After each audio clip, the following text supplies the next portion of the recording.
Okay, YouTube charge. Are you working? Yes, it's working. Okay. Hello, everybody. Good morning, good afternoon, good night, wherever you are, however you are. I don't know if you're watching this live or if you're watching this non-live. That doesn't mean you're a zombie, but it means that you can be watching it at any time of the day.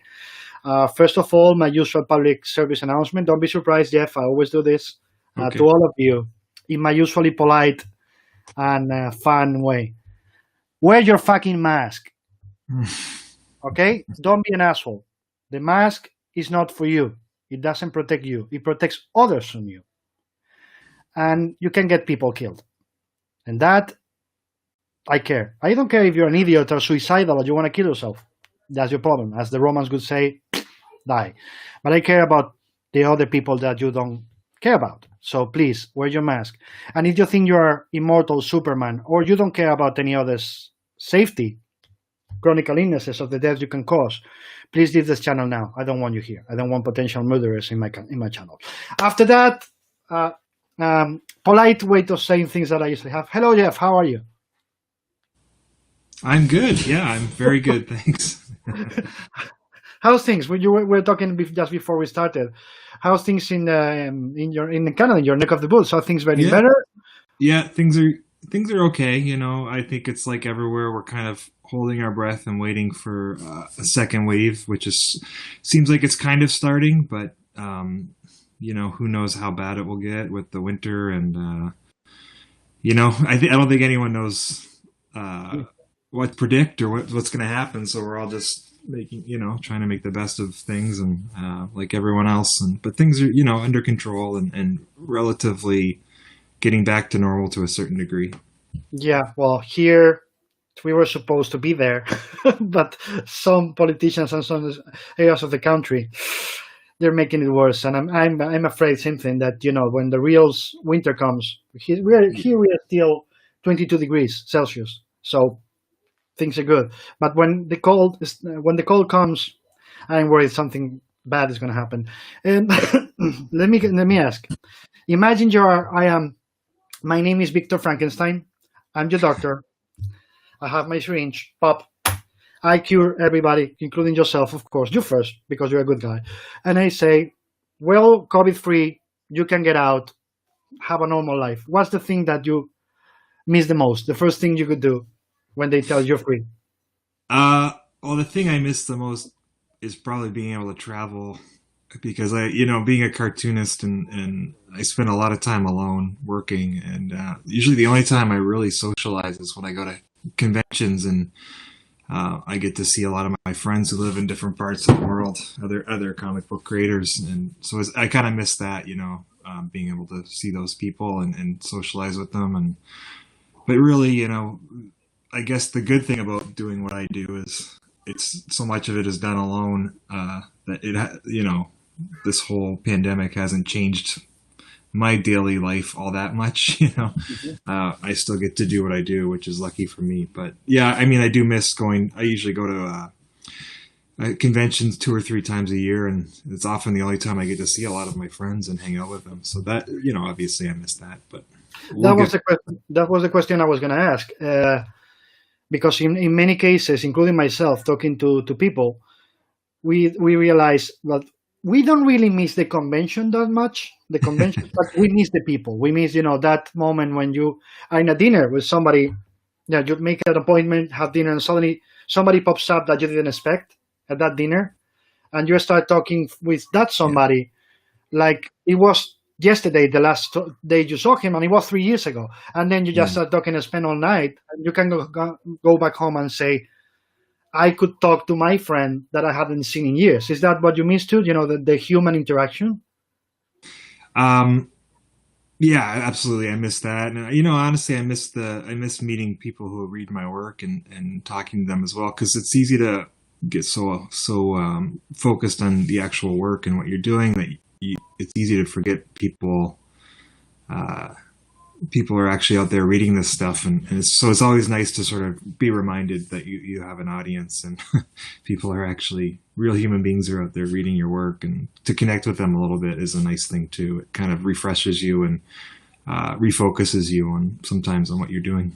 And also some of them are like the clinging to life. And a friend told me the other day, that the people that you're going to go to a certain convention, Chicago, San Diego, New York, whatever, and that there's a certain people you are going to see because they always go, and they become friends in a way. So that interaction to that person you see every year, suddenly you realize how much you miss it, right? Yeah, absolutely. Yeah.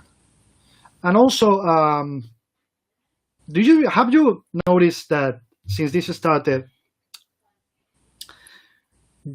do you overwork, or the other way around, that you realize it's difficult for you for starters? Because I have both answers. Some people tell me it's very difficult for me, and some other people is telling me I work, and suddenly since I'm home all day, I check the amount of work I've done. Oh my God, I've done a lot more than usual. How is it for you? You know what? I always work a lot.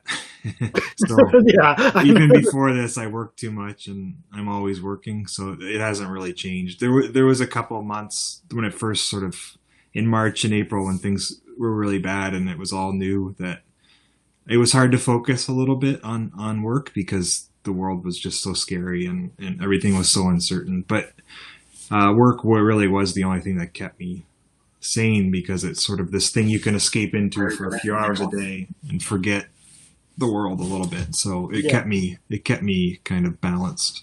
And so I wouldn't say I worked any less or any more than usual, but I always work a lot. So. Mm-hmm. Okay, absolutely. Question. Well, there are questions until now.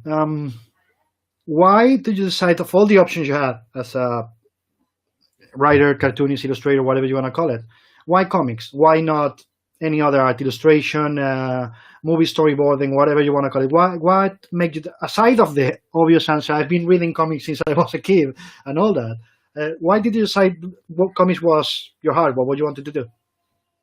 I don't think it was ever really a decision. The only reason I ever drew anything when I was a kid or wrote stories at all was because I wanted to do comics. I don't even remember when it started. It was so young. Whenever I got my first comic books or first saw comics, I was probably really young, 5 or 6, 7 years old. So it's hard to remember how it started, but it was always there, and it was always my obsession, I would call it. It wasn't even a passion. It was more than that, where it's just all I thought about, as a child. And every spare moment, I just spent reading comics or trying to draw them. So it was never a choice of, I think I want to do this, or maybe I'll do this. It was just always comics. And that's all I ever, whatever it is about the medium, it absorbed me totally as a young child, and it never let go. And there was a time when I got into my later teenage years that I needed to start looking ahead to what I was going to do with my life for a career and things like that, or for school. And back then, this would have been early or mid 90s. There wasn't anywhere you could go to school to study comics, or it wasn't a thing. You can now, which is awesome, but back then, and especially growing up in a small town in Canada, there was no avenue for me to become a professional comic book creator. I didn't know how. I didn't know anyone who did that. So it just didn't seem like a realistic thing to work towards. So I did look at other ways to tell stories that maybe could lead to a career. And that led me I went to film school in Toronto because there was a really big film industry in Canada. So I thought, well, it's a way to write and tell stories and maybe make a career. But, you're young, and I didn't really have it fully thought out. If anything, it was just a way to get out of my small town and go to the city and live there and too, So I did that for a while. But the more that I studied film, as much as I like movies and everything, as I got through the program, I just wanted to draw all the time and do comics. So by the end of the program, I was just already starting to draw comics and not really focusing on school the way I should. So yeah, I guess it's a long way to answer your question, but it was just always, it wasn't a decision. It was just what I was always passionate about. And nothing else. satisfies me creatively the way that creating comics does. It just combines everything that I love into one medium, and yeah. And talking about that, what you just said about the language, as you just mentioned, I agree with you. I think it combines the best parts of all the worlds that we love, be it novels, be it movies, be it even theater. But it also has some unique things. What do you think? What do you think makes the comics language unique? Yeah, I have. It's hard to. I often think about that, about what it was about comics when I was so young that became, attracted me so much. And I think a lot of it was that every artist, every cartoonist had such an individual style. And as a young kid, I remember being really fascinated with the way different people drew differently. I remember the way Joe Kubert would draw a face, or George Perez, or and just really recognizing early these individual styles, Yeah. and how each one was so personal. It was like somebody's handwriting, but they're drawing stories with it. And I think that personal connection where you could really see one person. Often, obviously, these artists were working with writers, but still, you could just see one person's expression on the page telling a story in a very unique and specific way to them. And that really attracted me, recognizing that everyone has a style, a drawing style that's different, and I did too. And you could use that to communicate something that only you could do the way you could do it. If someone else drew the same story, it would look totally different. It would feel totally different. So that individual sort of voice behind the stories, I guess, was what attracted me. Whereas with film or television or reading novels and stuff, there's a certain filter in front of it where it's all, if it's being photographed, even though many directors obviously have their own visual style, but still there's a surface. It's still reality that you're seeing. It's still photographs, or it's still prose on a page. Whereas with comics, it's these drawings that were all completely individual and unique. And I think that's what it was that attracted me so much to it. And there's also the part of, as you were saying, I think, movies, they move. Whether you like it or not, okay, of course you can pause, but whether you like it or not, it's going to move. Yeah. Same with a novel. Whether you like it or not, you have to keep going. Yeah. But in comics, you can stop whenever you want. Say You nope. you can go back, you can flip around. Your eye goes to different panels in different ways. I think maybe a little more interactive, I guess, would be. Yeah, that's the second part I was going to say. That in a way, you are the comics creators. You are like the master manipulators. Yeah. Because my Joe no joke to everybody, every chapter. Sorry, guys, you hate me. I know that. Is that comics is the only art that can defy Einstein's theory of relativity, because you guys control time and space at every second. And that's what I really became obsessed with early on, writing and drawing my own comics. Was how you could control that time and space in unique ways. Whereas, a film, it's always the same ratio that you're seeing the image on the screen. A novel, it's always a page with prose.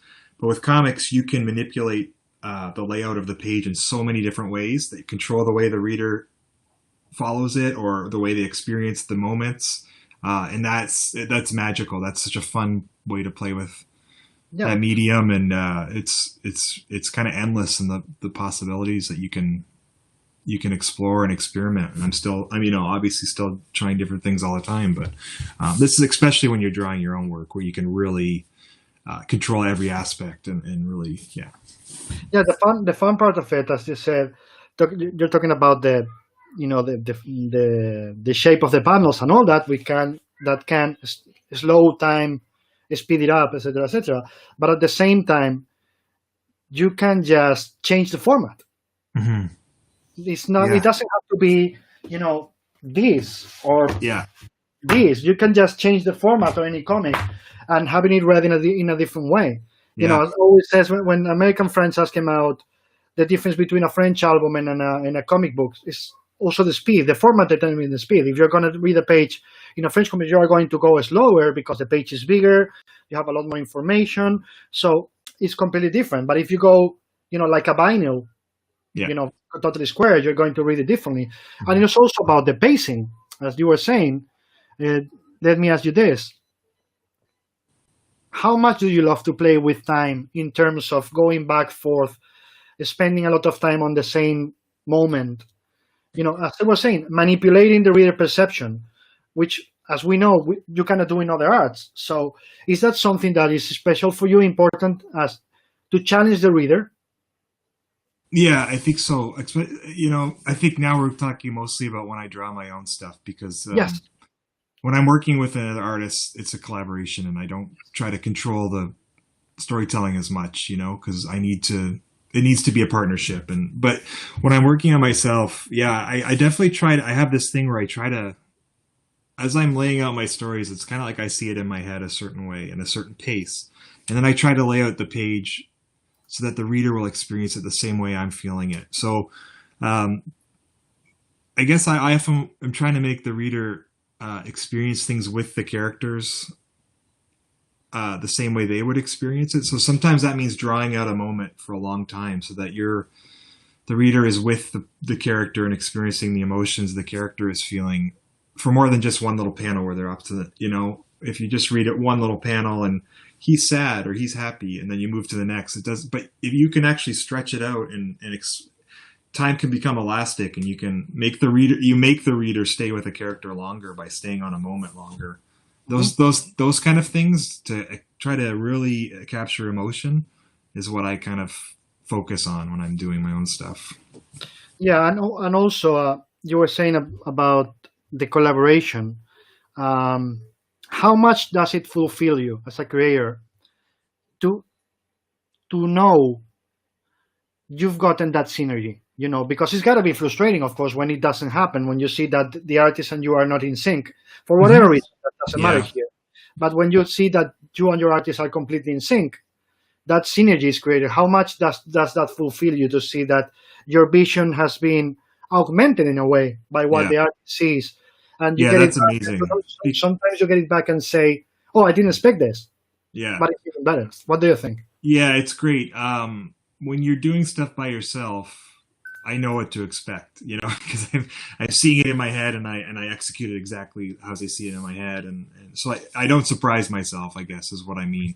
Whereas with when you do find a collaborator that you really click with, for me, there have been several people over the years that obviously I keep going back and doing more projects with because we found a voice together that's different from us individually. Like Sorrentino, for instance, we've now done 4 or 5 projects, and I feel like together we are a different creator, a third creator that's different from either of us alone, and it can only happen with the two of us, and I love it, and he's always taking my ideas and pushing them somewhere I could never imagine, and then I see it and it gives me new ideas, and then I react, and there's this reaction back and forth with him and I that is really magic. And that's really fun and exciting, and it's always challenging, exciting, and new, and keeps you engaged.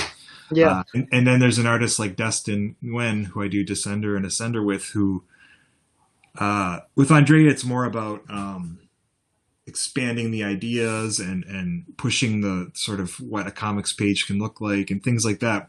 Whereas with Dustin, it's much more about we're really in sync emotionally. So we connect to a lot of the same stories on an emotional level and the way we tell stories. So for him and I, it's not so much about stretching what comics can look like. It's more about tapping into an emotion we both feel, and he can communicate it just like I feel it. And so you find different things with different creators, and then you write stories that are tailored to the strengths that we have together, So yeah, when you find those creators that you click with, it's great, and you try to nurture those relationships and try to do as many comics as you can while you can. I keep them with you forever, right? Yeah, and then there's others, I've worked with some really incredible artists, but it just didn't feel right when the work came together. It was competent and professional, but it didn't have that extra something, and it's just something about our personalities or our styles or the way they lay out a page. It doesn't click with the way I'm trying to communicate, and that happens too. And that's the other side of collaboration. Of course. How do you decide if this is a conscious decision? Because I guess that sometimes it's just instinct. How do you decide I want to draw this myself, or this is a project for somebody else?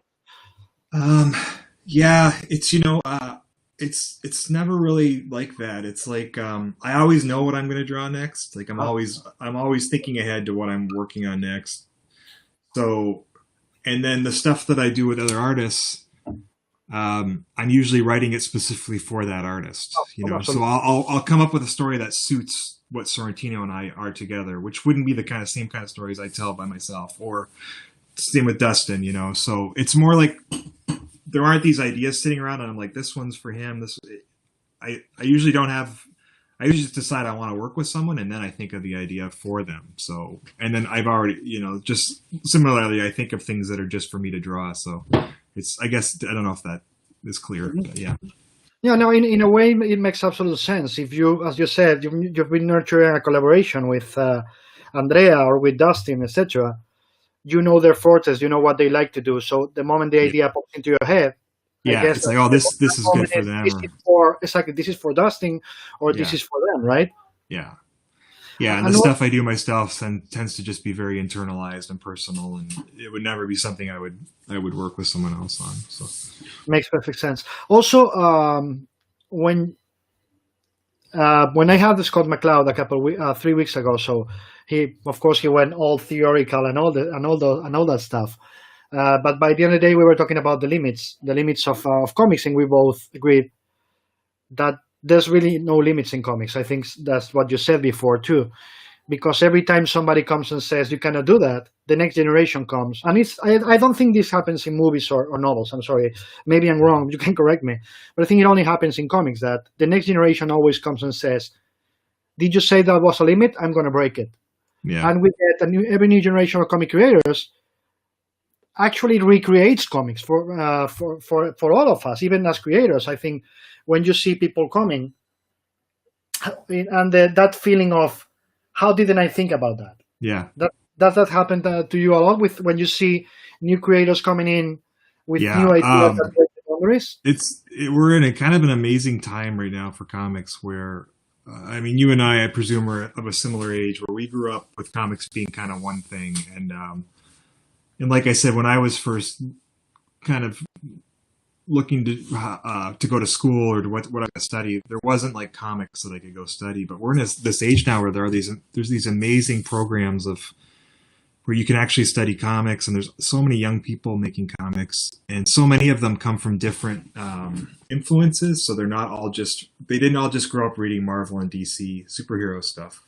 They come from different backgrounds and they have different aesthetics and tastes. So the diversity of the work being created right now by creators is staggering, and it's hard to keep up with, but it's so inspiring because they're approaching comics from totally different points of view and angles than we did, our generation, and it's constantly inspiring to me, and it's overwhelming sometimes because there's just such a flood of incredible material now. Whereas when we were kids, it was all kind of, I don't know about in Europe, but in North America, it was like it was Marvel and DC stuff, superhero stuff, and then once in a while there'd be like an outlier that was something a little different, like Mouse came out, or Watchmen or whatever. Yeah.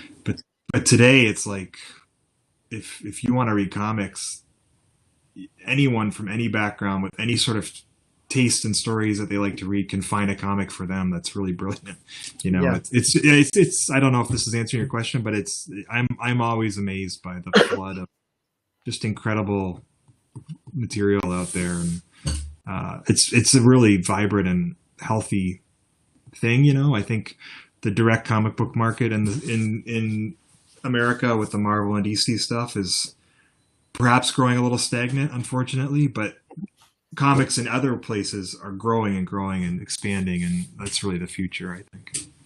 Yeah, like I was talking to, I don't remember. I have one person per day, so I forget. I'm sorry, but I was talking to another guest, and we were discussing the real numbers. The real world against the direct market numbers. Yeah, And I was telling the fans, to some of them who didn't know, stop looking at the direct, the diamond charts. Go and check the book scan. yeah, This is the real world. Right now, Dale Meyer is the real world. You yeah, know what I mean? exactly. Yeah, That's yeah, this is what we want to reach as an yeah. art, right? Yeah, it's been interesting for me as a parent because my son isn't into Marvel, DC comic, like the mainstream comic book stuff. But he does read comics, so it's interesting to see what he, coming from a different generation, he'll go to the bookstore and he'll just be interested in different things, pick up a graphic novel. And that's not reflected in the diamond charts and things like that. And that's where comics are really growing, is in libraries and in schools, and it's really, I think, a super healthy way to break free of that, because the direct market can be a bit myopic and one track mind of superheroes and Marvel and DC, and that stuff's great and it has a place and I love it. Obviously, I grew up with it and I've done it and I love it, but it's not. There's comics is so much more than that. Absolutely. We didn't have that problem because for us in Spain and Italy especially, but all over Europe, you had everything. You had access to French comics, Argentinian comics, American comics, so we could access everything. So our influences were much different, and I think it shows. When you see the artists you have worked with, for example, like Gabriel or David Rubin, they both grew up with everything. Kirby at the same time, Mobius at the same time, Alberto Breccia at the same time, everything. Akira, you know what I mean? Mm-hmm. Everything off. But in terms of American comics, that's what we got. Yeah. We got Marvel and DC. I'm 46 now, so that's what we got. Later on, you got Dark Horse, you got the stuff with Frank, Mike, and the others did. But for starters, when I was a kid, it was Marvel and DC. That's it. Yeah. That's what you could read. So that was the influences. But also what I'm seeing, and I love it, is thanks to you and many other creators of your generation, and thanks to Frank before, Mike, and the other guys who, I won't say breached out, but you know what I mean, veered out and started doing their own stuff. And I think that also affected you as a creator. Confirm me if I'm, correct me if I'm wrong.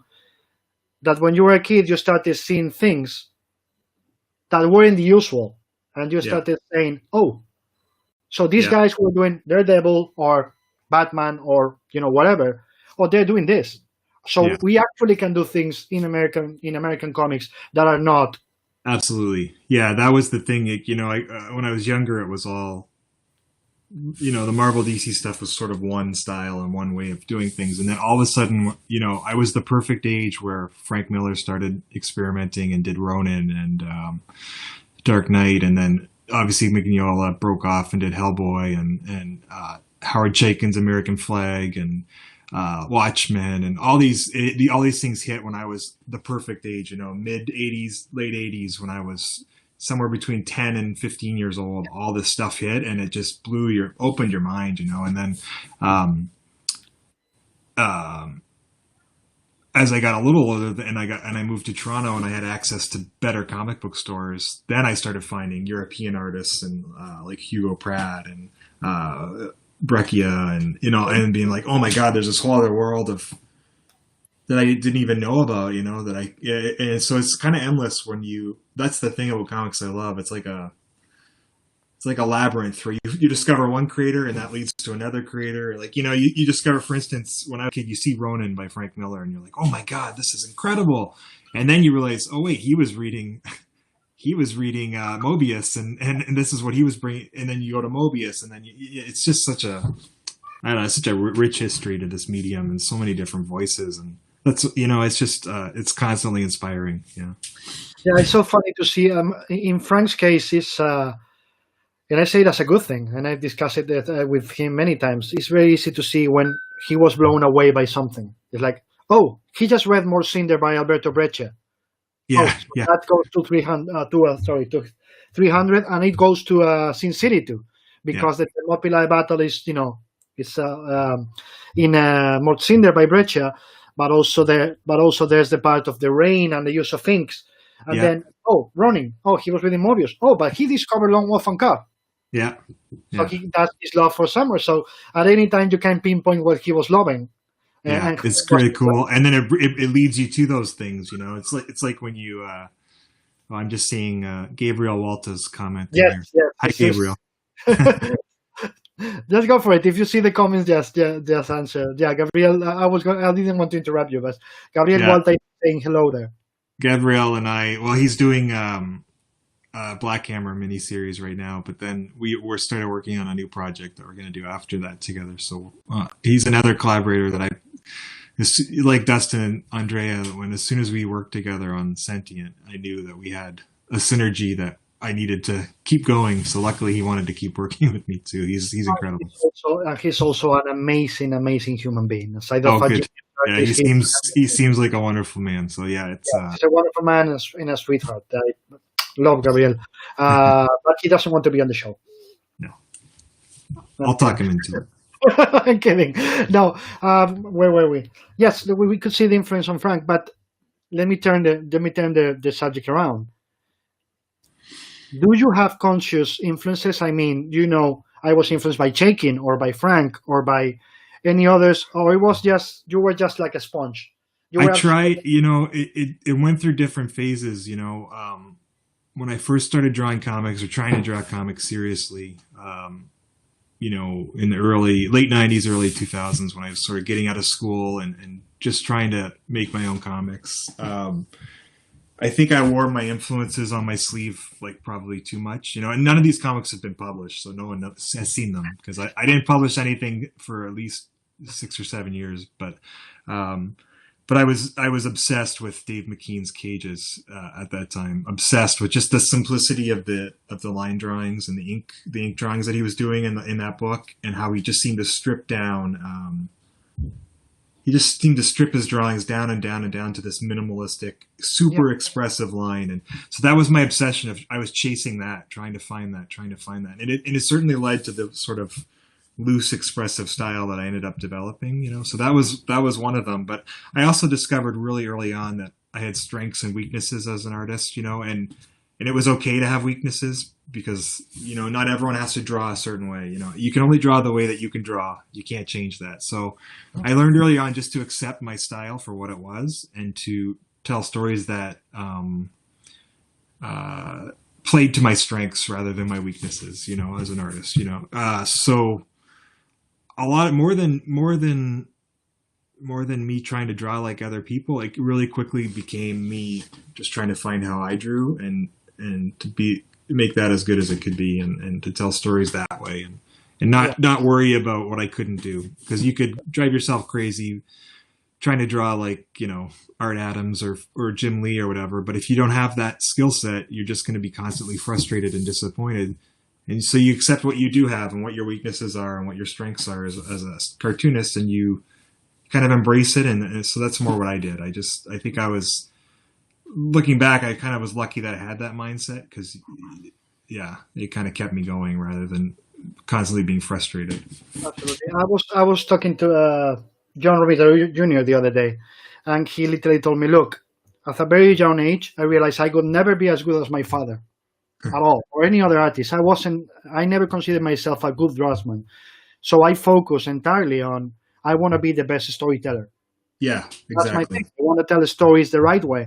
Because as you said, if he kept thinking about, I'm never going to be as good as my father, he would have been frustrated forever, especially because it was his dad, who's, freaking John Romita Sr. Yeah. So, I want to be a storyteller above all. Is that your case too? You want to tell a story? Yeah, it's all about storytelling and communicating emotion. And that's, comics, the drawing style is only one aspect of a comic. It's also about the emotion you're conveying and what you're communicating, and how you're communicating it is more important often than the drawing style should just complement that, And I often think of it as music, It's like if you take punk rock, for example, like Joe Strummer from The Clash, who I love, he didn't have the greatest singing voice in the world, right? Like he, as a technical singer, Joe Strummer is not that, but he could communicate with emotion and with passion what he wanted to say. And so the song, and it focused on the songwriting and on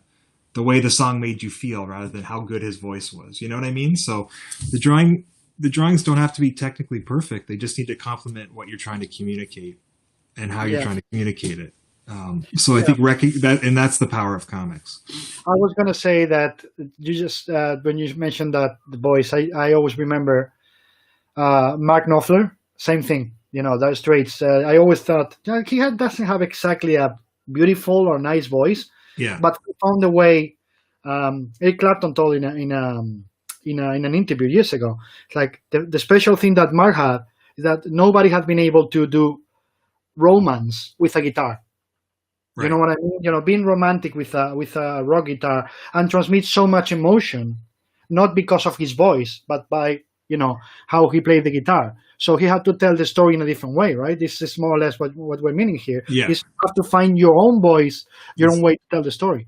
Exactly, yeah. Because you can only do what you can do. So you got to, for me, it was all about how can I use what I have to communicate these stories and these ideas and these emotions I want to get out onto the page. And I found a way to do that, And if you isolate just my drawing, I'm sure that a lot of people find it unattractive or it's not technically sound or whatever, but it doesn't matter because it conveys emotion a lot better than a lot of super technically skilled artists ever can because their stuff's so technical and perfect that it doesn't express anything.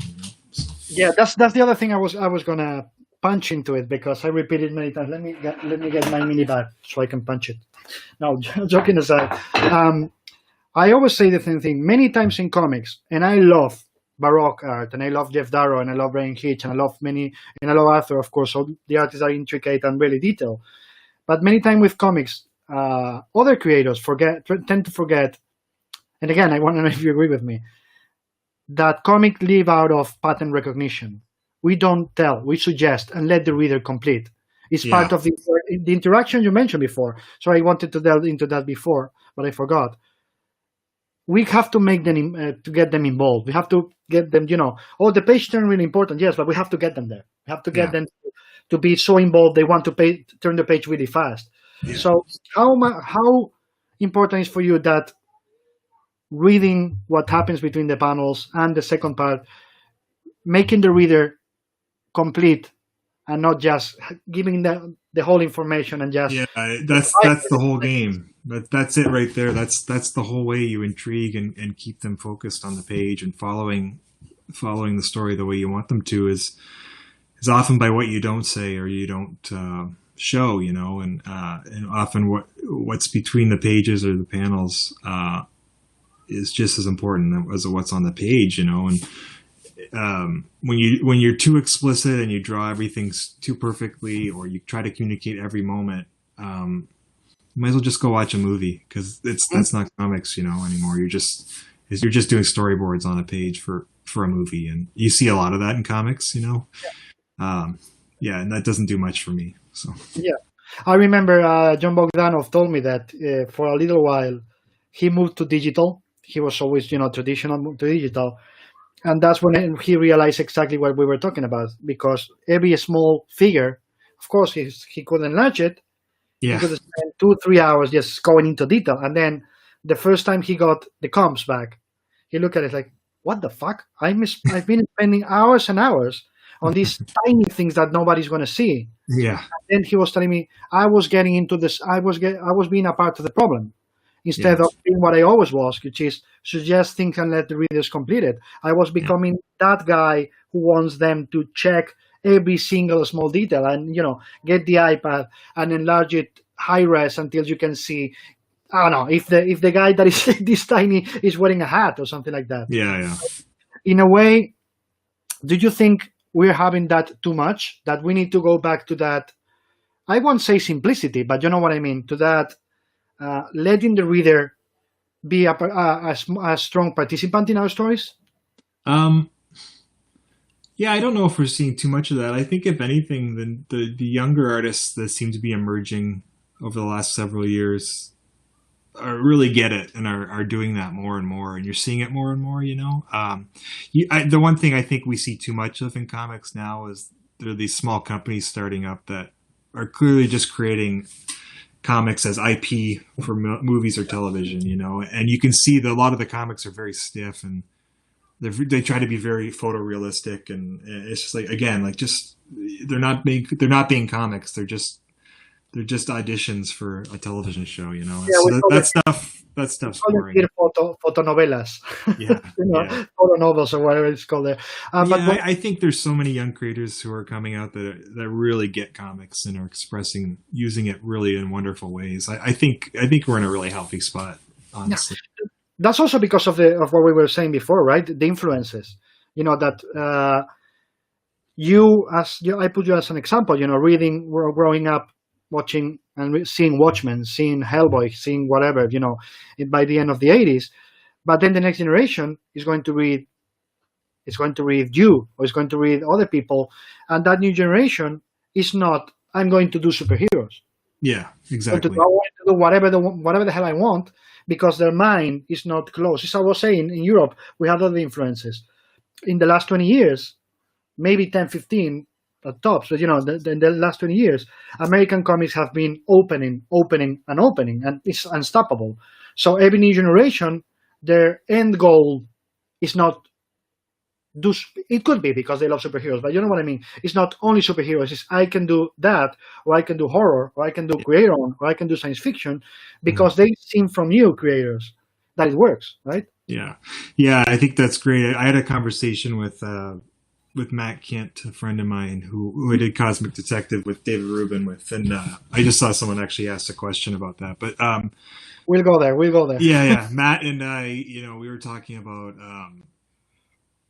just what success means in comics. What does it mean to be a successful creator? And I think we grew up thinking, a lot of people grew up of my generation thinking, when you're doing a Marvel book or a DC book, whether as a writer or artist, you've made it, you've succeeded. And Matt and I both agree that, we both did a lot of that. I wrote a lot for DC and stuff, but as I told him, that was always, for me, that was never the end goal. That was a stepping stone. I was almost using that to widen my audience so that I could jump into Gideon Falls, Descender, Black Hammer, all the things that I've done now, And for me, success in comics means telling your own stories, your own way,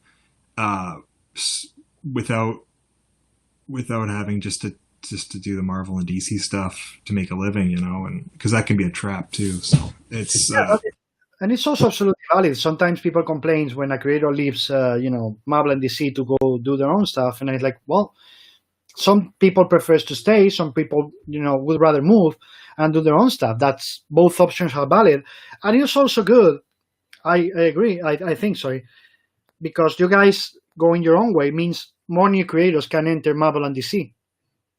And I think there should be a more of a turnover at Marvel and DC, where every few years it should be a new wave of people coming in, because the characters have been around forever. So if you don't have new voices telling new things with those characters, they get so stale, And I spent a good 5 years or so where I wrote a lot of stuff at DC, and I kind of did what I wanted to do with those characters, and then I left, and it was good. It's good to see people like James Tynion or Tom King, or all these people that came after me come and do it as well, and now there should be other creators after them. So it's good, but I think moving, for me, I'm always more interested in when any of those creators did their own thing on the side.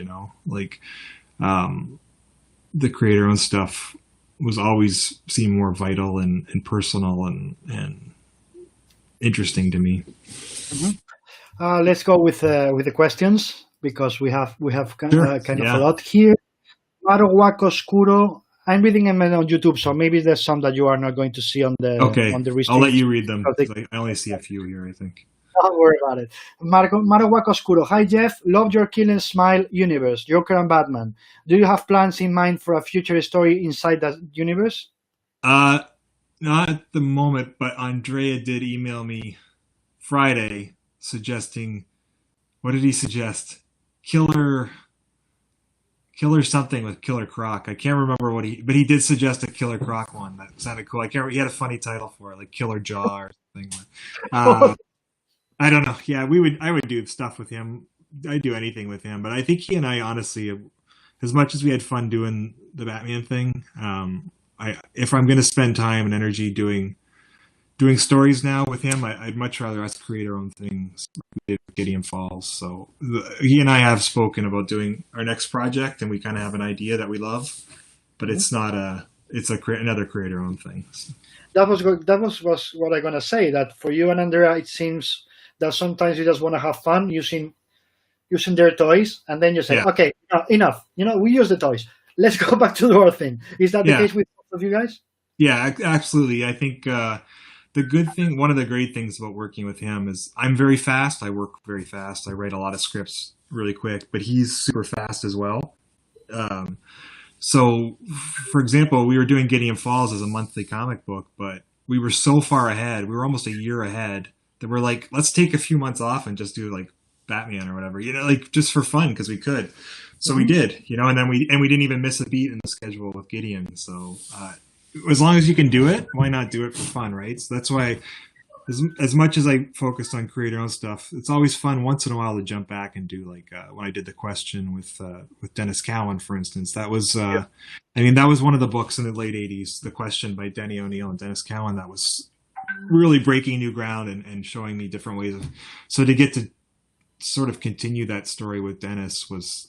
That's an opportunity I couldn't say no to, So you always get these little projects on the side, but the thing I'm sort of focused on now is when I do the stuff for DC or whatever, they're usually limited. They're not ongoing series, so I can get in and tell a story, and then get out and do my own thing. Like I'm not committed to something for 2 or 3 years. I don't have the interest in that anymore if it's not creator owned. Yeah. Just pop in and out for fun. Just by the way, just so you know, a lot of creators that right now just hated you because of what you just said of being so ahead that you could just both of you. I know. Well, they should work harder. It's not my fault. Look, I didn't say it. Okay, Germán and Pedro, buenas. Hello, Germán. How did you present? How did you show the Black Hammer pitch to Dark Horse? What have you thought about having so many spin-offs from the beginning? No. How much did the Mignolaverse influence its creation? Not at all. So it was really just the one story that I pitched years ago, just about those 5 or 6 superheroes living on the farm, and that was really Black Hammer. I had no idea that it would become a universe or it would be like a Mignolaverse or anything, right? I just was telling that story, but then actually what happened, it was just sort of a happy accident where Dean Ormston, the artist of Black Hammer, unlike Andrea, Dean is a little slower. So I kind of caught up to him, and the schedule caught up to Dean. So it was either go on a hiatus and put the book on hold until he or do a fill-in issue like they used to do at Marvel and DC. And I was like, well, we're playing off superhero universes anyway. We can do a fill-in issue and have fun with it. So, and that's where I first worked with David Rubin because he was available and I loved his work. So I was like, yeah, perfect. We'll do like a 2-issue fun spin-off with David Rubin. And I just sort of went off to a little different corner of the universe so that it didn't, because I wanted Dean to tell the whole farm story. Like I didn't want to, so I'll go off to a little corner and tell like a tangential story in this universe. And it was like I opened a door. And I saw so many other doors as soon as I opened the one door. I was like, oh my God, this worked. I could do this. I could do this kind of superhero story, this kind of superhero story. So then it just went real fast after that, where one led to another. And then it became this Mignolaverse kind of thing. And luckily the books were successful enough that it allowed me to experiment and play and have fun, So it literally opened the floodgates, right? Yeah. And it was never a plan. I had no idea this would ever happen. It just did. And then I did the one story and then I'm like, well, I kind of want to do something that's an homage to James Robinson's Starman. So I did, that. And, you just kind of follow. The fun thing is it's like when I get an idea for something I want to do, I can do it. But I'm kind of creating those stories on my own terms where I don't have to tell story every month for a certain character. I can just do what I want, and just tell the best stories. So there's no grand plan. Okay. He asks also, will we see any sequels to the Black Hammer spin-offs? Yeah, that's interesting. There haven't really been any that I wanted to like do a sequel to. I kind of tell the story completely and then it's done, so I don't think any of them will ever have sequels per se. Some of the characters from certain miniseries will be coming back in other series, for instance, Skulldigger and Dr. Star / Dr. Andromeda and a couple other characters they're all coming back and appearing in a new series that I'm working on right now. So there won't be sequels, but a lot of those elements will come back into the universe in different ways and interact. Okay. As for Marvel and DC superheroes, you've done a lot of short jobs lately. Do you miss? No, you already answered this. Do you miss doing a long story for them? Uh, No, I don't. It's too much hassle and too much editorial interference. And once you start doing creative stuff and have the freedom, I just can't do it anymore. I don't have the patience for it. but let me turn this around. If they give you that freedom, absolute crazy freedom, I know it would never happen, but let's follow with me for a second. What character would you like to do it? Is Um, pick a character having complete freedom. Which one would it be? yeah, that's I think I used to think about that more because now whenever I get those ideas, I just create something in Black Hammer that scratches that itch. So I don't ever think too much about it. But um, I always, if I had just total freedom, I think Superman would be the one. I'd love to try to do something interesting with Superman. I think there's potential there, but the things I would do with Superman would be so they would never let me do it, right? So I don't know. Yeah. Okay, we just in an utopic idea anyway, so it doesn't matter. Pedro Mercader, hello everyone. I could ask a zillion questions. I find that you decide to draw yourself when it's your most intimate stories. Is that correct? I guess, but I think they just become more intimate because I'm doing it all myself too. It's like a self fulfilling prophecy when you're doing everything by yourself and it's all personal and individual and you're creating it alone in your own head. It becomes more intimate and personal too. So, yeah. But yeah, there are definitely certain types of stories I seem to gravitate towards when I draw myself, and they tend to be usually a little more centered in the real world and a little less genre based. And so yeah, they do. I think they seem more autobiographical or personal oftentimes. That's what I'm gonna say. If you do the whole thing, that's when it becomes more personal, and it's either whether you like it, whether you want to be more personal or not. It just happens, right? Because it's your thing. You're separated in your own bubble doing the whole thing. Yeah, and often it's like the stuff that, like we talked about earlier. There's certain things I can draw well, or I draw a certain way, but then there's certain things I'm not really great at drawing. So, for instance, Descender, the whole science fiction world of Descender, I'm not good at drawing all the technology and robots, but so I would never draw that story myself. But it's great to work with someone like Dustin who can, and so yeah, certain types of stories suit my style, and those. So I think those are all factors that make those books feel more intimate. Okay. What was your inspiration for Gideon Falls? It reminds me a lot of Twin Peaks, at least to a certain degree. Yeah, anyone who follows me knows I'm a massive, massive Twin Peaks nut. Like, it's the one thing I'm a super geek for, and I collect everything Twin Peaks, and I'm obsessed with it. Right, so its influence on me is obvious, and there's a lot of cool. A lot of stuff in Gideon Falls that were little nods to Twin Peaks or allusions to certain elements of Twin Peaks. But I think obviously it grew into its own thing that was very different. But you can see the surface influence for sure on that. And I was definitely paying homage. Yeah. Okay.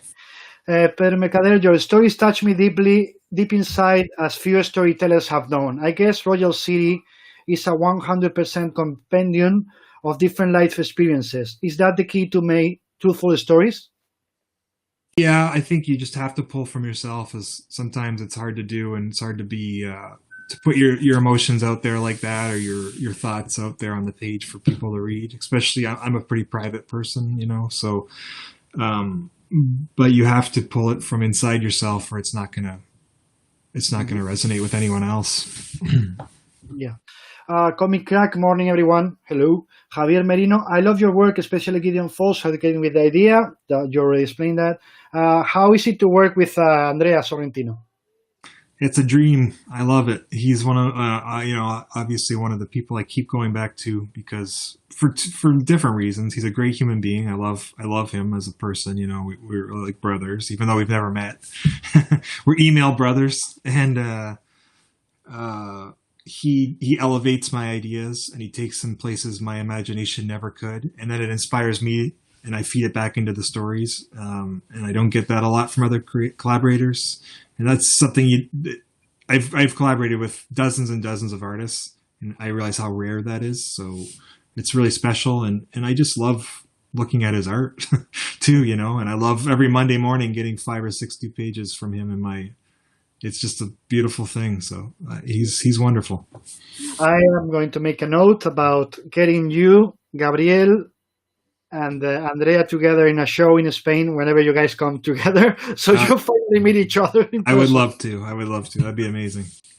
Okay, Javier made another question. How about After Death and working with Scott Snyder? Yeah, that was interesting. That was the first time I ever drew something that I didn't write myself. So, I mean, I think I'd done a couple short stories that other people had written, but not something that big. That was, I can't remember how long the book was, but a couple hundred pages. So that was very challenging for me because, like I said, I'll often, when I'm drawing myself, I'll often tailor the stories to my strengths. So, but Scott was writing stuff that I wouldn't write for myself. So it really pushed me into to draw things I never would on my own, which can be challenging, but I think I grew from it. And, it was a great experience. We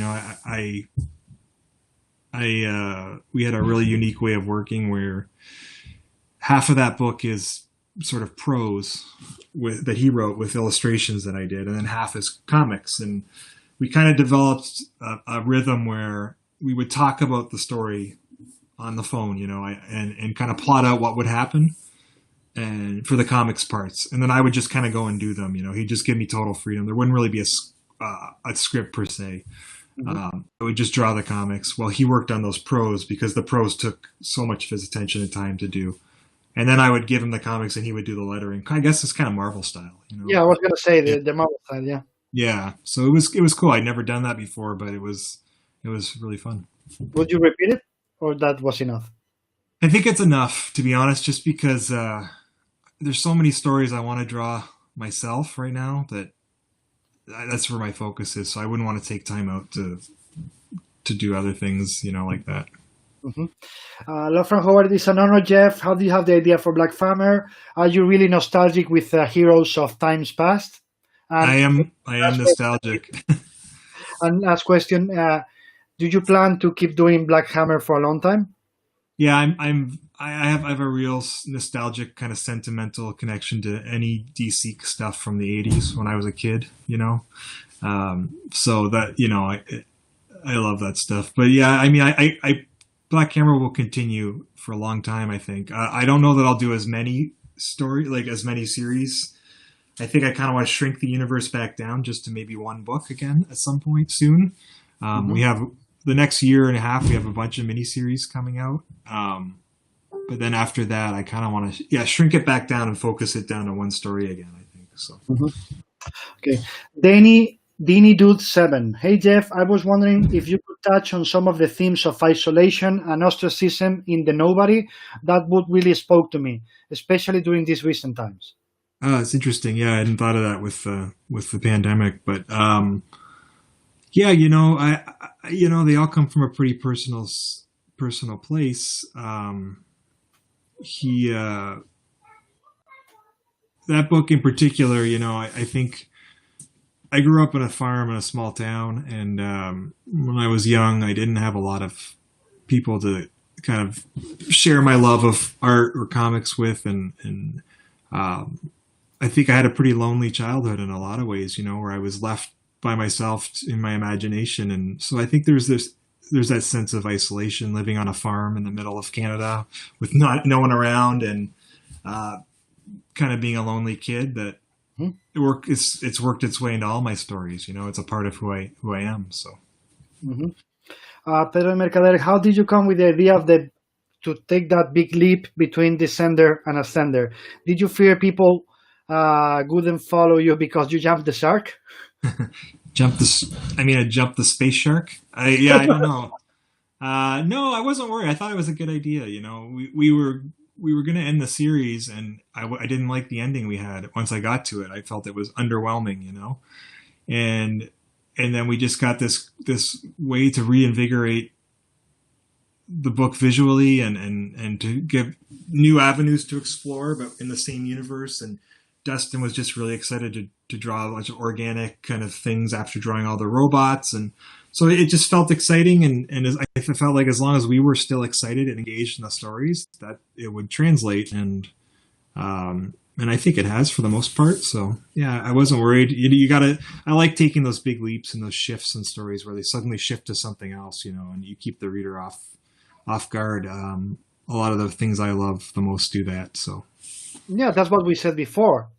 Keeping them involved so many times means giving them the unexpected. As Steve Jobs used to say, I do things that you don't need, but make you feel you need them. So you don't expect that you're going to want something, and then the story you're told is like, oh, this is not what I expected, but I love it. Right? Did you like to take those risks or those yeah, risks? for sure. Yeah. I think so. I think so much of the genre stuff, like science fiction or fantasy or whatever genre, horror. There's so much of that stuff out there. It's so easy to fall into a pattern of the way those stories are told or the way that they're going to go. And you almost, I know when I'm watching or reading something, I am almost always guessing ahead of where, as a writer especially, and predicting where it's going to go. And I usually get it right. Like you kind of figure out a pattern of the way stories are told, and so I like to take those things when I can and try to not do that and subvert it. So, with Gideon Falls, it starts off as a horror book, a straight horror sort of thing in the first volume or two. But all of a sudden, it's actually, you realize, oh no, this is like a big science fiction universe. Mm-hmm. And the horror is just a byproduct of this bigger science fiction. And so that was kind of unexpected, And the same with Descender, where it's one thing, it's a space opera and it's science fiction. And then it gets to the end, and it's not at all. It becomes something completely different, And I think that's exciting when I read things like that surprise me and take these big leaps or shifts that I didn't see coming. And so yeah, I try to when I can do that as well in my work. Yeah, in a way, you try to avoid being formulaic. Yeah. Like like a lot of science fiction or the others, like. As you just know, you start and then at minute 20, you know what's going to happen. That's my point, because they follow the same pattern. Yeah. And at the same time, do you like to think about what you just said? People thinking Gideon Falls was horror or Descendant pure science fiction in a way, as your MacGuffins. Like Hitchcock used to do. So people think this is what's going to happen, and then oh, no, it's not what I thought it would be. Do you think of anything about MacGuffins? A little bit. I think with Ascender, not so much, because we didn't know we were going to do that until it happened. So it wasn't part of the plan. With Gideon, yeah, there was a little bit of a MacGuffin where it's like this small town murder mystery horror thing. But then you get inside that barn and it's this whole science fiction universe there. So there was a little bit of purposefully misleading and shifting expectations. As a reader, I love that. I love the stories to define my expectations, because I don't want to read the same thing I've read a million times, to be honest. Yeah. Angel Perez, good afternoon, people. Thank you to the Canadian Master for Country Spooky Stories. And thank you, David, for working even in the holiday in Spain. Well, it's a holiday also for him. It is. It's a holiday right now. He made a big effort to be here. So thank you, Jeff. Pedro Mercader, what made you decide to return to Sweet Tooth so many years after the first series? He says, besides refreshing it for the TV show. I don't think that refreshing it for the TV show was a part of the equation. But anyway, I'm a huge fan of your stuff. Thank you for your work. You've moved me so many times. Thanks. Well, you know what? It's often when I'm done a story, I'm completely done with it. I never think about it again. I've spent so much time and energy thinking about it. When it comes to its end, I'm already moved on to the next thing, and I don't think much about it. And Sweet Tooth was the longest project I ever did, because I think it was a 4-year thing where I was drawing that book every day myself. And so when I finished the story, I was pretty much done with it. And I was also really happy with the ending of that story. I felt like it was one of the better endings I've done. And so I never thought I'd go back to it at all. And then the TV show started happening. So, it's on your mind, obviously, a little more than it had been, because I hadn't been thinking about it at all. And then I got to go to New Zealand last year before the pandemic, I guess maybe 2 years ago, when they were filming the pilot of Sweet Tooth. And that was really, obviously it's super surreal and awesome to see your world and your character these dozens and dozens of people bringing it to life, right? And just seeing the excitement that all the crew of the show and the actors had for this world and these characters that I created, it kind of reminded me of what I loved about it when I first started doing it. It kind of reignited all the things about the stories and the characters that I liked, that I kind of left behind because I'd moved on, And so I just got thinking about it again, and when I do go to conventions and things, it's always the one that people are often the most passionate about and connected to is Sweet Tooth. And so I know that there are people who love that story, and I just thought if there's a way for me to go back and do something new, it kind of felt like the right time to do it, But at the same time, I didn't want to undercut what I'd done before or ruin the ending. So it was really hard to think of an idea of a way to do something new that didn't step on the old. So I struggled for a few months trying to think of the idea of how to do it, and then I got it, and I don't want to spoil it because it's coming out, but so yeah, why not? I figured, why not do it? This would be the time to do it. If I don't go back now and do something, I probably never will. Mm-hmm. And I did miss those characters. Every time I got asked to draw them as a commission, and I would start drawing them again, I kind of missed them, So yeah. Okay. And then the fact that there's a TV show coming out and everything else, it's just good timing too, from a business point of view. But that's not the motivation. But yeah. Francisco Sanchez, what makes you be so polyphacetic to do so much work and gives us the result of seeing everything all of the stuff you publish at the same time? I don't know. I just love working. I mean, I love comics so much. It's like all I think about. So when you love something that much, it's like you just want to do it all the time. I just feel lucky too. I spent a lot of years working at jobs that were terrible and that were not satisfying, and just to pay the bills. And so I know what that's like. And then when I finally got to make enough money to live off of doing comics, it was such freedom and it was so special that I never want to take that for granted. So every day I wake up and I realize I get to do this thing that I would want to do no matter what was going on in my life, but I get to do it all day, and I get to make money doing it, and people are actually reading it. And I just don't want to take that for granted. And I just want to tell as many stories as I can while I still can, I guess. Yeah, it's making a living out of your passion, right? So in a way, of course, that helps you produce more because you are just fucking enjoying it. Yeah, I love it. It's all I want to do. So. Okay, Felipe Brel, hello everyone. Sorry I'm late. No, you're not late. There's no late here. Luis P. Videos, do you prefer working as superheroes on your own stories? He's already answered that. Jeff, you're not only a writer, as an artist who... Okay, Angel Perez, Jeff, you're not only a writer, but as an artist who also write your script for other artists. Your plots are super detailed visual scripts. You control the story, or you play feedback with your artist? My scripts these days tend to be very loose because I'm working with the same artists I've worked with a lot, So I've working with Dustin or Andrea or now Gabriel, and I've worked with them for a couple of years, so we know each other well enough that I don't need to over-explain what I want, or and I know what they do well, and I write things that are tailored to them. So the amount of back and forth between us is very minimal, to be honest, and my scripts are very loose and sparse because I already know what to expect, and I don't need to over-explain, So there's a shorthand, I think, now, and I don't try to control the visuals because I get to draw my own books where I do that, where I can control every aspect. So I already get to do that and to satisfy that part of myself creatively with my other books, which I'm always drawing. So when I'm working with a writer, I want them to be able to do what they do well and to bring what they bring to it, or else what's the point? So I just try to step back on the art direction and let them do their own thing. Yeah, it's what we said before about getting the third artist out of the synergy between you and the artist, right? Mm-hmm. If you control that, like that's even the tiniest detail, you can then get that third artist. You could get your vision, flame on the, you could slave the artist to do your vision. So it would and it's never going to be good because you're not letting them do what they do well. So I remember when I first did the first. I mean, I'd only ever written and drawn my own comics. I never really wanted to be a writer, I just wanted to do that.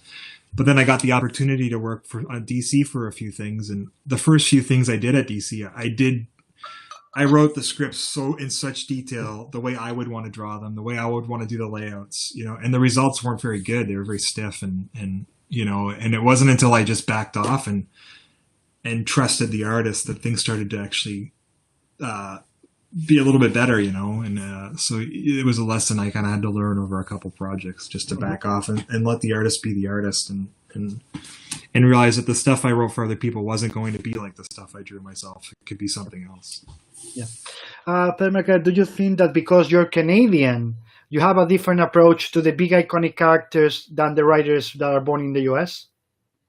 I don't know, because I feel like these days, with the way social media and internet and everything, we're such. I don't know how much difference in perspective we have from, Americans or people from Spain or whatever. We're all sharing the same cultural influences now so much. So I don't know, there might be some of that because I had done so many comics of my own before I ever worked at DC that I already developed my own style and my own voice before I worked for those companies. And a lot of that was based on my Canadian sort of heritage and small town life in Canada and the way I grew up and things. So I guess I did bring some of that to the characters when I did get them. But yeah. Yeah, he's a normal Canadian. He's not like Yannick Paquette. These are weirdos, in Quebec with their poutine and all that. No, I'm kidding. Yannick, don't kill me. Love you. Gonzalo Araya, hi all. Jeff, thinking about the evolution of comics in terms of format, how do you think that transmedia storytelling has changed the way a comic is written or illustrated? And what possible changes do you see in the future? Thank you. I'm not sure I understand the question. I'm not sure I understand it either.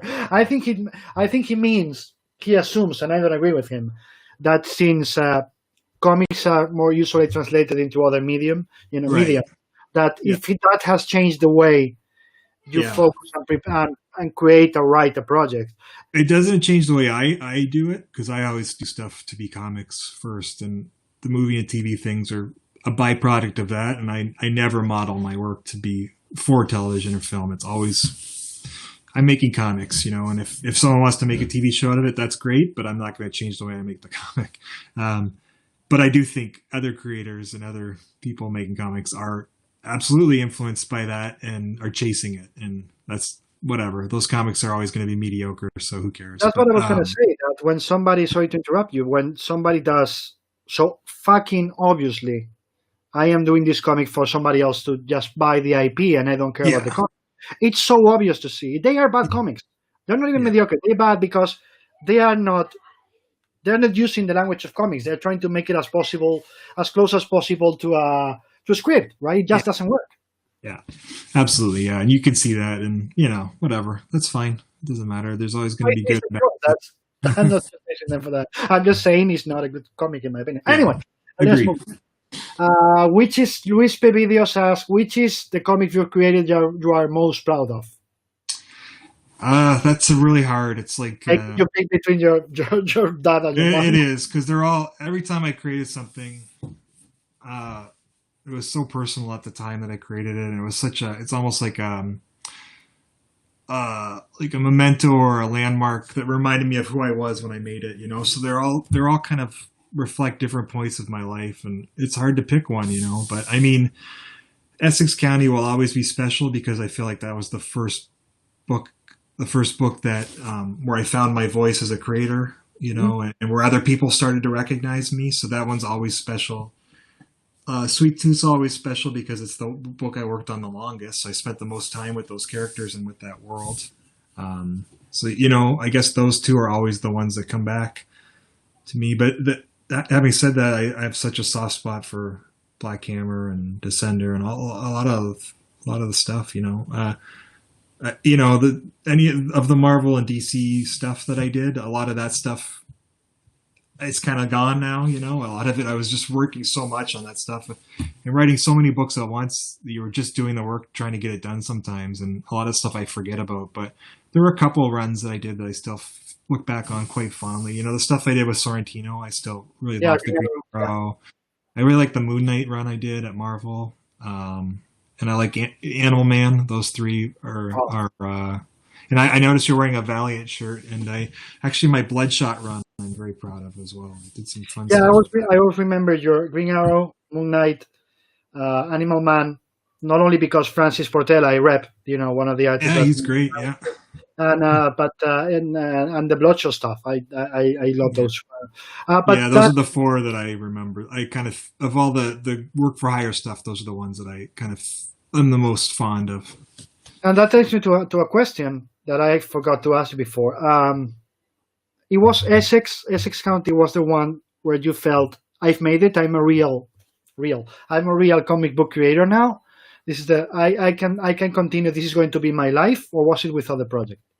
Um, yeah, that I was mean, the first time you found your voice in that project. I found That's my voice, and it was the kind of I felt like it was personal. It was the first thing I did that felt like only I could have done it. It was very personal, and it was also the first time other people started to recognize, or it was the first time I really published something where other people started to compliment it, and it could because up to that point I had spent 5 or 6 years drawing comics every day, all day, but I didn't publish a lot of it, Mhm. and I thought some of it was good, but I didn't know if it was just me thinking it was good. And this is the first time I started to get validation Yeah. outside of myself, where I'm like, oh, okay, I'm not crazy. Maybe I can do this. Maybe I am. There's some value in what I'm doing, and I haven't been wasting my life.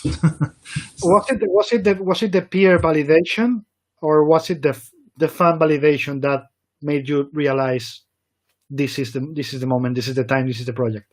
I think both. Yeah, having other creators that you respect say that your work is good or they like it, you're like, oh, okay, well maybe I'm not crazy, maybe it isn't, and so yeah, and just having a publisher who I didn't know, had no connection to, want to publish it, I was like, Mhm. okay, well this must have some value. I must maybe this has all been worth it.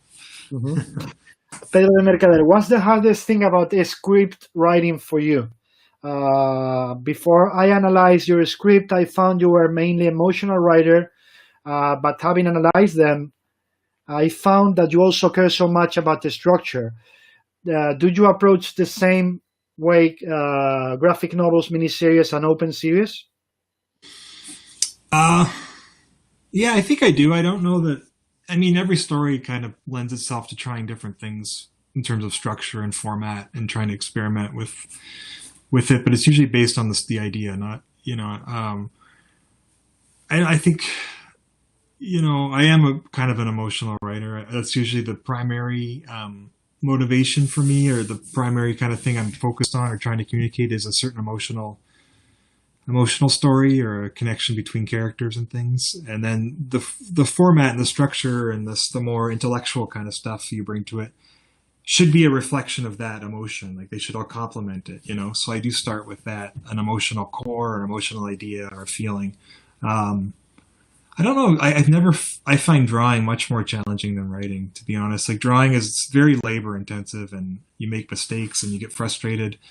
For whatever reason, writing scripts has always come fairly naturally, and it's fairly mostly pretty effortless, to be honest. I just sit down and the story just kind of comes out and I write really quick and emotionally and it's done.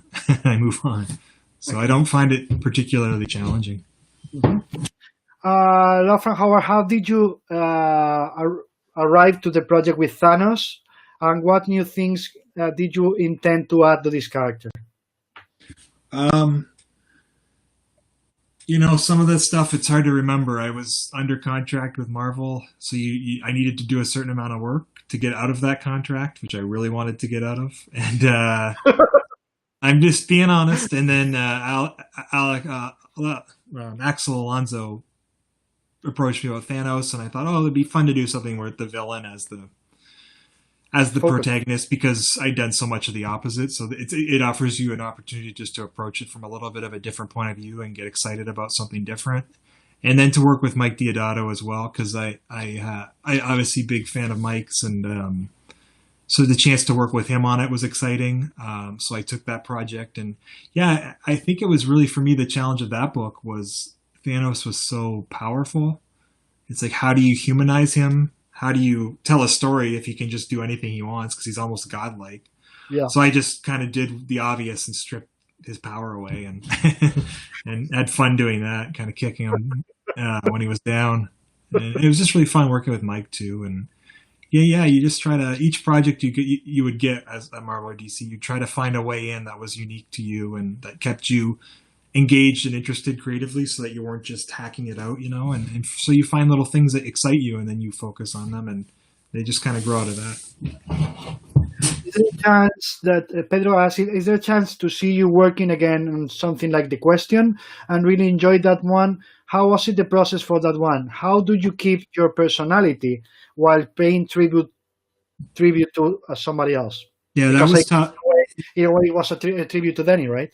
Yeah, in a lot of ways. So yeah, that's a very different project from anything else I've ever done, because I wasn't just doing it for myself. I was trying to pay respect to Dennis and Denny. Like, I felt an obligation to pay respect to them, and to do something that paid respect to what they had done. I felt a responsibility. So, but at the same time, you also want to make it personal, and you want to be engaged in a way that,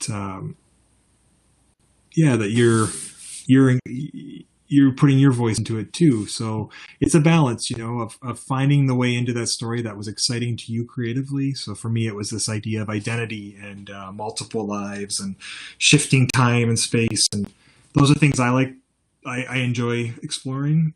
So I use that, but also, and then I also try to keep it consistent with the voice of the character and what Dennis had done. So it's a bit of you just find that balance, and after some trial and error, you start to get into that rhythm, and it just sort of feels natural.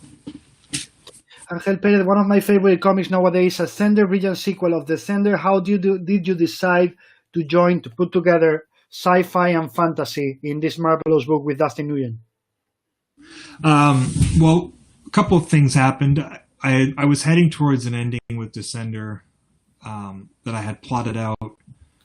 But as I got closer to it, it felt unsatisfying, and I was like, "Oh, I don't know. It's not going to live up to what we've done," So I had that going, and then we did an issue in the second half of the series. I don't remember exactly what issue, where the character of Driller crash lands on a little swamp planet, and we introduced the idea of magic in the world in this universe as a fun kind of one-off. But as soon as I introduced it, I was like, that was fun and interesting. What else is there? So my mind got sort of thinking more about that, and just this idea of, with all technology wiped out of the galaxy, what would replace it? And the idea that magic could replace it. That was the spark, and it just grew out of that. Yeah. It's got to be so much fun when just as I just said, just a small idea for a single issue suddenly sparks so many ideas that get you to... And you never know what that idea is going to be, Yeah. Okay. Pedro Mercader blew my mind. Your Moon Knight stuff blew my mind. For me, is there with the Monchan list runs as the best one with the character. How did you come with the concept for that specific project? Yeah, I agree. I was the Doug Mensch run and the Bill Sienkiewicz stuff was fantastic. So I reread all of that and was very influenced by what they had done. And I was just super interested in the multiple personality aspect of the book, because I felt like that was the one thing that separated Knight from Batman or other vigilante characters. It made him unique. It was the one thing to him that was specific. So I really focused in on that and saw that as an avenue to tell different types of genres and stories within his mythology that could be really fun. And I was also really influenced by One Flew Over the Cuckoo's Nest and 12 Monkeys and Fisher King. And there's a couple of movies I love where they take place with characters being put into mental hospitals and trying to escape, and I felt like, it's such a natural to do something like that with Mark Spector, and just to be really be experimental with the character and jumping genres and different personalities with different artists drawing different personalities, and it just seemed like a real lot of potential there that I tapped into. So yeah, it's just many times when I see that people don't really delve or enjoy or use to their advantage the multiple personality thing, and they try to water him down to another Batman. Yeah. It's like you've missed it completely. The biggest forte of this character is the multiple personality thing. You can do Yeah. so many things. Yeah. That's what you embrace, right? Yeah. Batman already exists. Why do you need a second-rate Batman? Let's do something. Exactly. What makes him unique, So yeah. Exactly. Let me see. Oh, but Gabriel Walter, I'll read it for everybody else. Jeff read it already. Good evening, Jeff. We'll be able to meet in person soon. I'll make it happen, Gabriel. I promise. Well, good morning in Canada, I guess. Yes. Lucky me. Yes, you are. And then Francisco Sanchez, Doctor Star is one of your most valued comics. You gave it a plus of an emotional plus in the heart of the fans. Uh, how was it for you to create it, and what happened with the rights problem with its name? Yeah. Man, you didn't call it Starman for God's sake.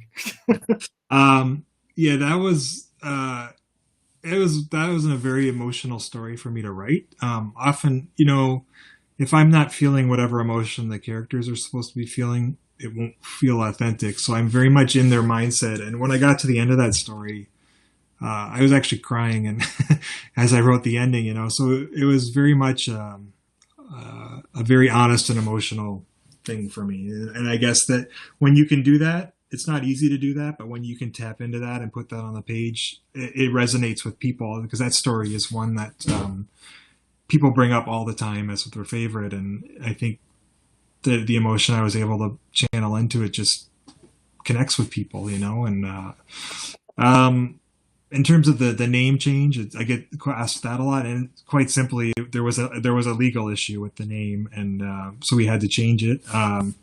It wasn't a big drama or anything. It was, we understood, and we made the change. And but this being Black Hammer, and there's sort of a meta thing going on, I am going to try to explain the name change within the context of the universe in a story I'm working on right now. So the good thing is the story doesn't change; it's just the name. So yeah.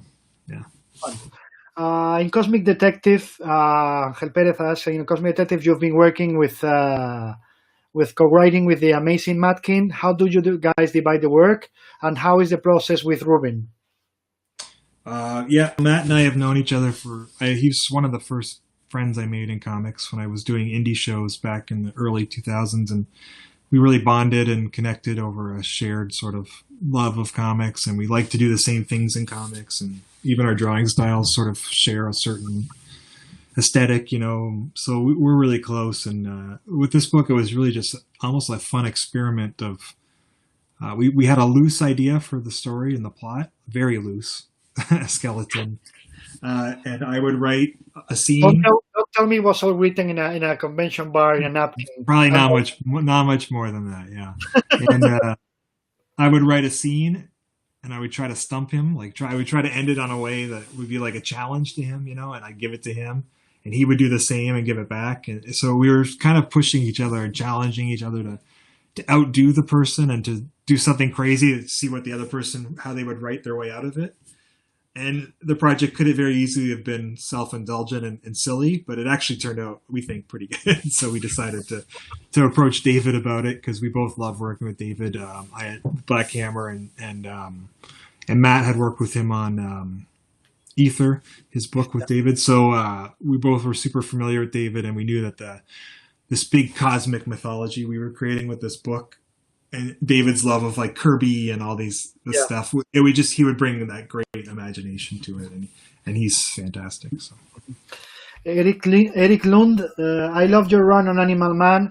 What influences did you bring to the book? Anything you were interested in exploring with a family horror book? Thank you. Yeah, I was a huge fan of Animal Man, a big fan of Grant Morrison's Animal Man, and then also I was actually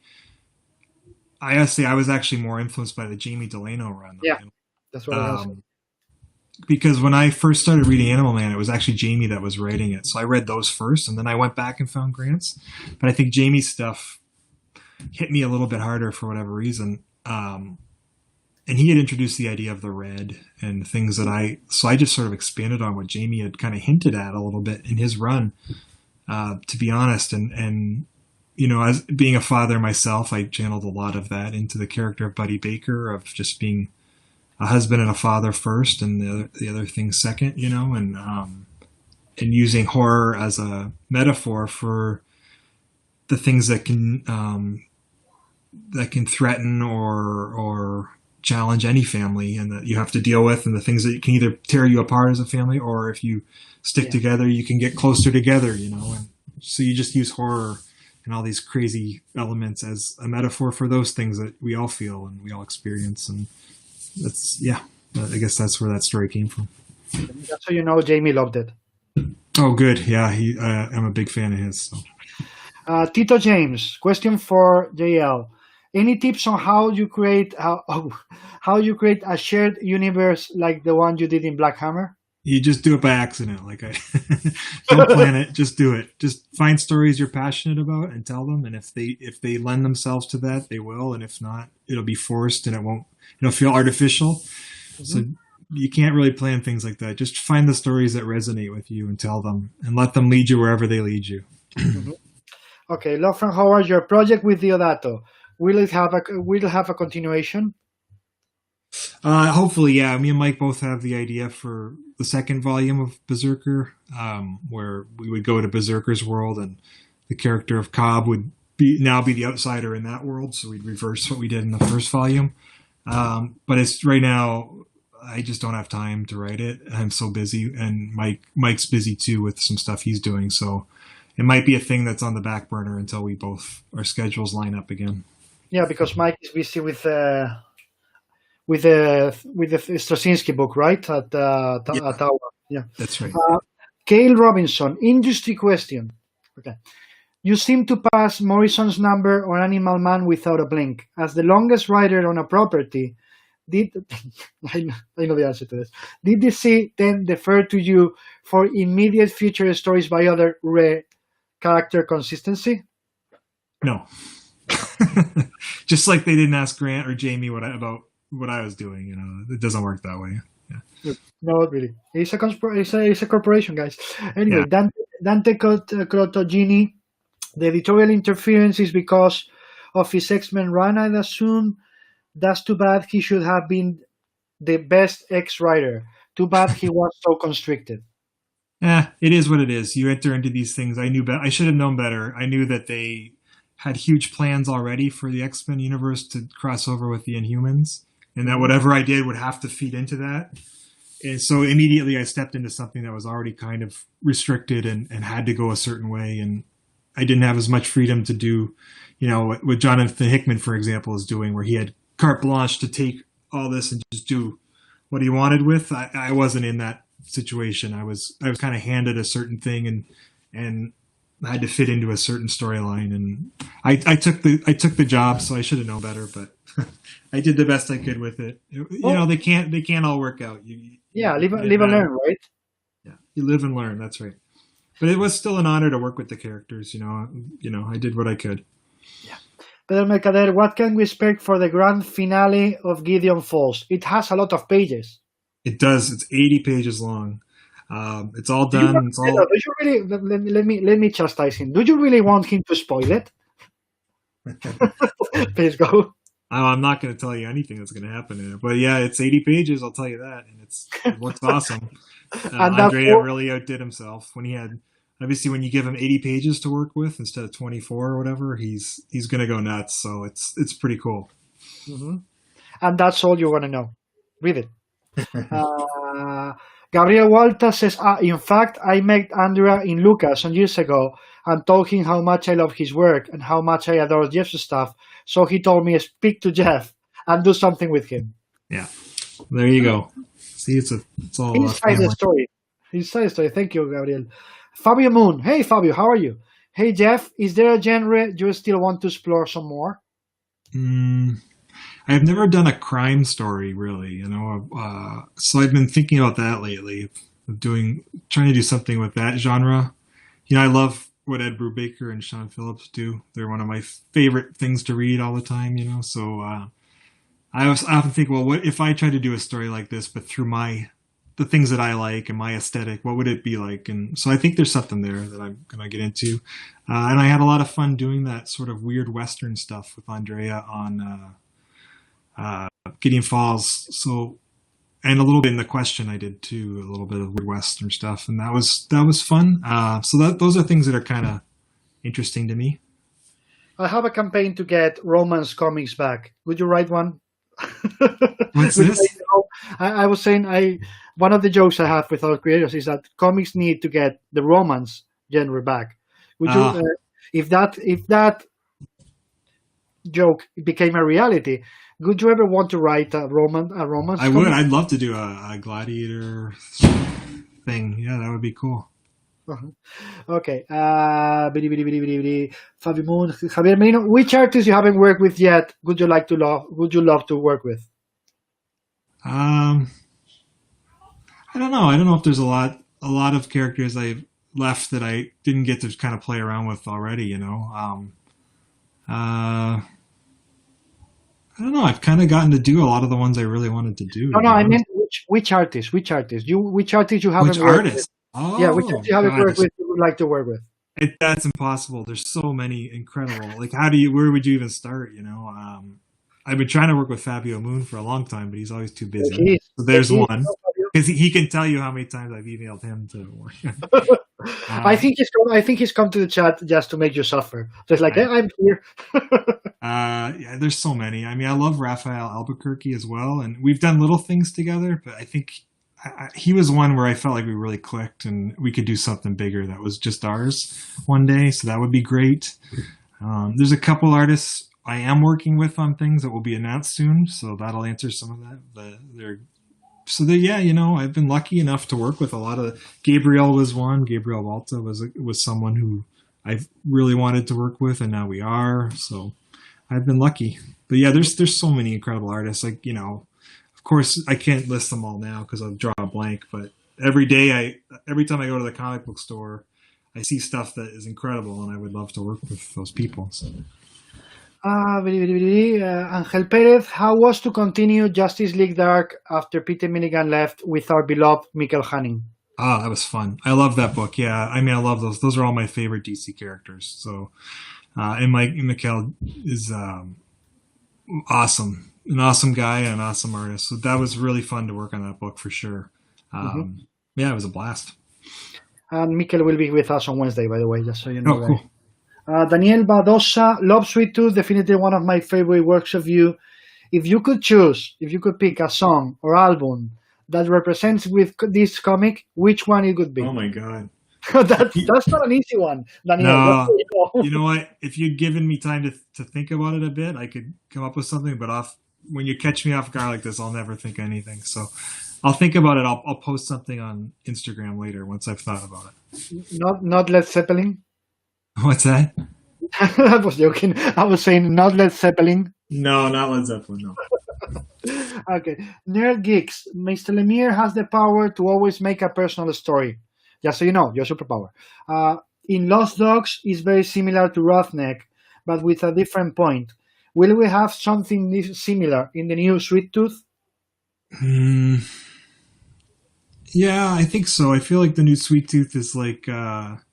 has a lot of the same themes and elements of the original, but it's slightly new and different as well. So I think it'll be kind of like that. Yeah. Mm-hmm. Michael Cornelius Suajan, that is Miko Suajan. Oh yeah. I miss working with Jeff, such an awesome writer. Oh yeah, I loved working on Bloodshot with Miko, so he was another one that I clicked with for sure. And he's saying, I love crime stories, let's talk. Okay, we'll talk soon. Anyway, it's 98 minutes already. So, and I went through all the questions. So one last one, and I let you go because again, it's a holiday there, and he has yes, to go it back. is. I gotta get going. So last one. Is there anything? I guess the answer is no, but I always love to ask this question.